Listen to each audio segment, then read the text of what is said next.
Primeiro, ele revela a doutrina da separação. Segundo, ele revela a divindade de Cristo.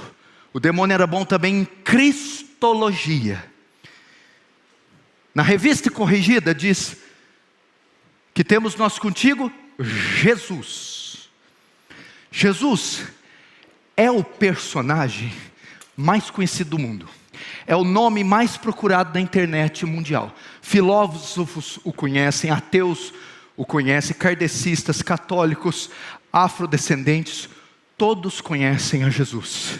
Jesus é um personagem histórico, dividiu as eras, a história, ok? Só que não diz só Jesus. Ele diz, esse Jesus, antes da vírgula, o mundo inteiro conhece, inclusive a igreja evangélica. Mas o demônio vai além. Jesus, que temos comigo, Jesus, o Filho de Deus. O Filho de Deus.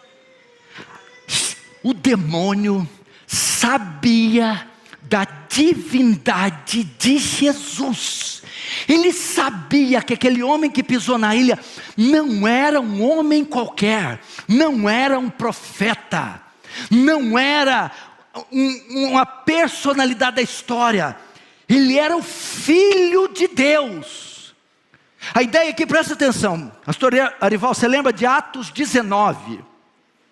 Quando os filhos do sacerdote Seva vão tentar expulsar o demônio dá uma tunda nele, são 7, bate neles e arranca a roupa e manda eles embora pelados.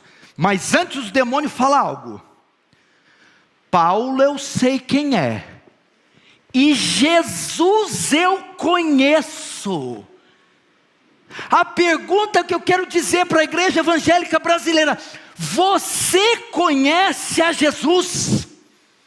Você conhece como esse demônio conhecia, não só como uma personalidade histórica, não só como um curandeiro, não só como um guru, mas como o Filho de Deus sem pecado? O grande problema da igreja é que ela não conhece o seu Deus. 1 Coríntios capítulo 15, Paulo está exortando a igreja de Corinto. A igreja de Corinto, meu irmão, era uma lambança. Ele disse assim: recuperem o bom senso e parem de pecar, porque alguns de vós não têm conhecimento de Deus. O povo não conhece a Deus. Salmo 50, Deus está descendo o exorte em Israel, e está dizendo assim: fizeste estas coisas e eu me calei. Pensava que eu era como tu. Tem gente que pensa que Deus é igual a ele. Falta de conhecimento. Veja só, o demônio, quando diz Jesus, Filho de Deus, ele está dizendo assim: esse é o Messias prometido, o enviado de Deus. Ele é o Deus encarnado, e pior, o termo que ele usa é Jesus. Jesus é a transliteração grega do hebraico Josué, que quer dizer, ele é o Salvador. Ele sabia que aquele homem diante dele, com nervos, pele, músculos, olhos, não era ninguém, não era outro senão o Deus encarnado, a segunda pessoa da Trindade. Ou seja, indiretamente, ele estava dando Jesus a honra devida. Você dá a Jesus a honra devida. Quantos homens não conhecem a Jesus? Quantos pastores não conhecem a Jesus? Quantos cristãos não conhecem a Jesus?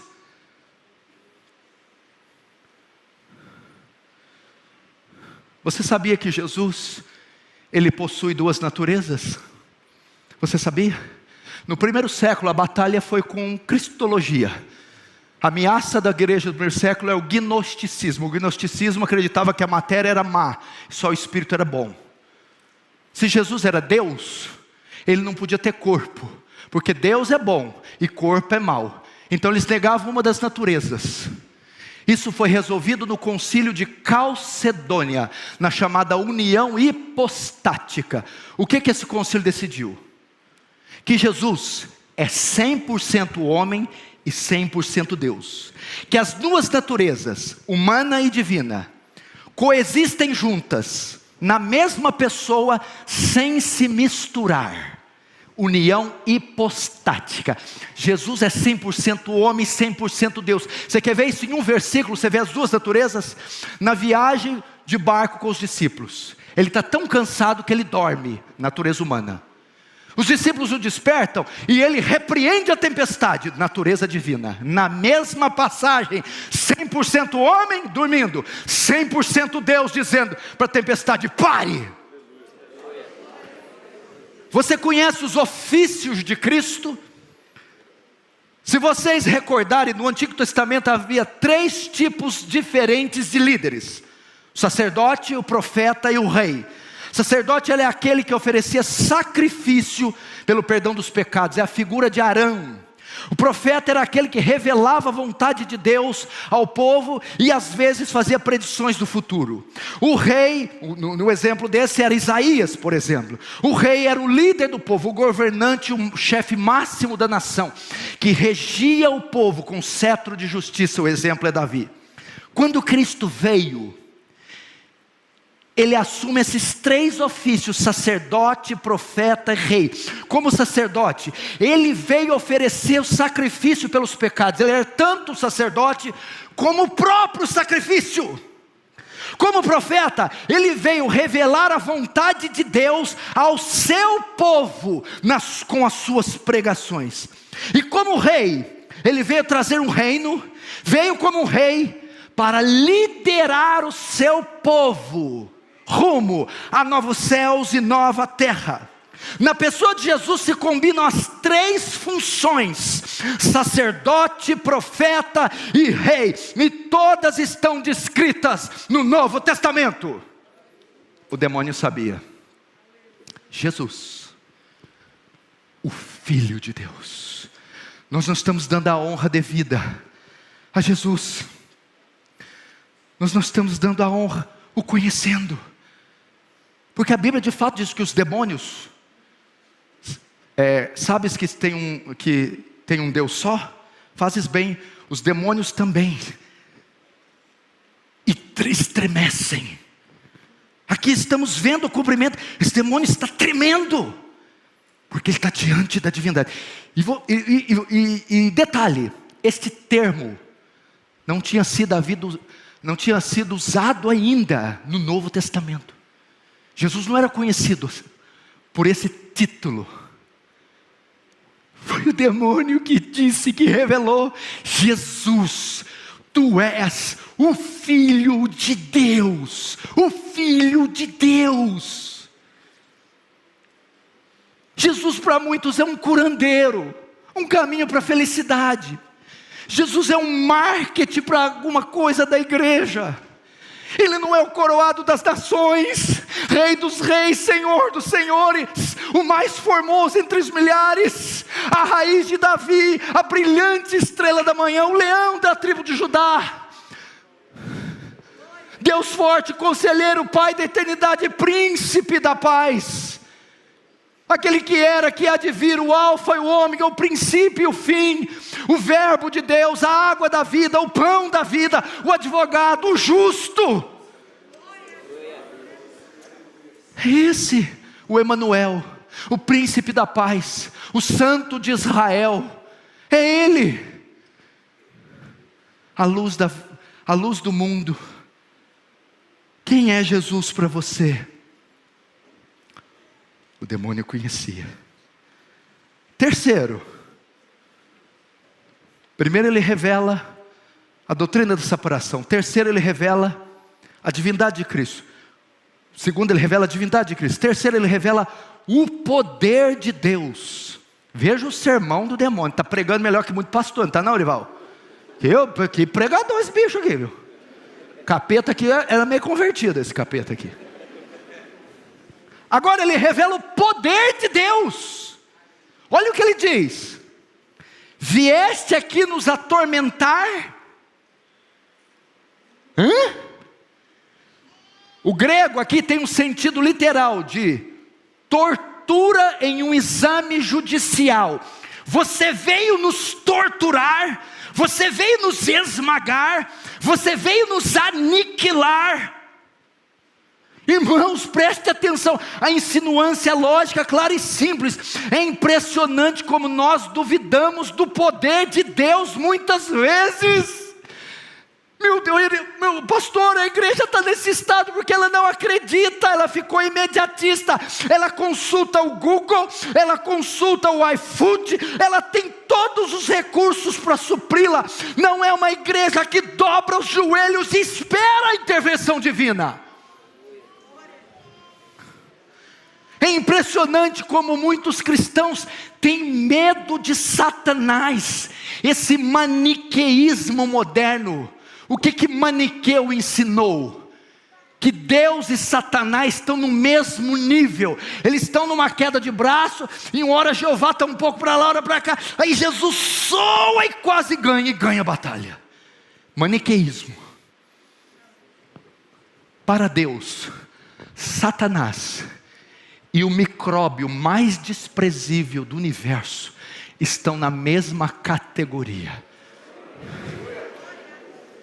Não há como mensurar. Presta atenção, ao dizer atormentar, vieste-nos atormentar, o demônio está revelando duas coisas. Primeiro, ele está reconhecendo o seu limitado poder. Ele está dizendo: eu posso ser atormentado, eu posso ser resistido, eu posso ser vencido. Segundo, ele está reconhecendo a autoridade de Jesus. Ele está dizendo: eu posso ser atormentado por você, porque você é mais poderoso do que eu. Isso que ele está dizendo. O demônio tremeu, meu irmão. Se ele fosse de carne e osso, ele tinha feito na calça. Ele se borrou. Ele estava assim: vieste nos atormentar. Ele cria no poder de Deus. Você é mais poderoso do que nós. Deixa eu perguntar algo para você. Você acredita no poder de Deus? Você reconhece o poder de Deus como Satanás reconheceu? O diabo está dizendo assim, ó, para Jesus: nós temos poder. De fato o diabo tem poder. Se você vê, os magos de Faraó imitaram os milagres de Moisés até no terceiro. Ele tem poder. O diabo estava dizendo: nós temos poder, mas você, Jesus, tem todo o poder. Todo o poder. Todo o poder. E esse Deus que tem todo o poder habita em você, meu irmão. É por você. E por que você tem tanto medo? Ele tem todo o poder. A primeira menção desse título é em Gênesis 17:1. Eu sou o Deus Todo-Poderoso, Abraão, anda na minha presença e ser perfeito. A palavra hebraica ali é El Shaddai, onipotente, que vem do latim omnis, todo, e potens, poder ou poderoso. Todo o poder. Esse atributo se refere ao poder infinito e ilimitado que Deus tem. Significa que Ele pode fazer tudo o que determinou, ou determinou, de modo que nenhuma força ou pessoa pode impedi-lo de fazer. Ele é todo poderoso. Amém? Vieste nos atormentar? Tem gente que tem mais temor do diabo do que de Deus. Diabolatria. Tem púlpitos que se fala mais do diabo, do poder do diabo, do que de Deus. Aliás, tem púlpitos que o diabo prega.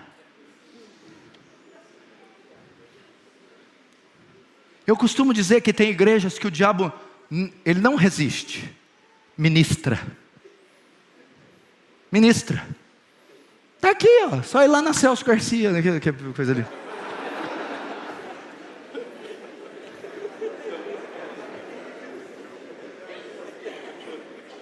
E eu sei por que você riu. Para não chorar. Porque é vergonhoso.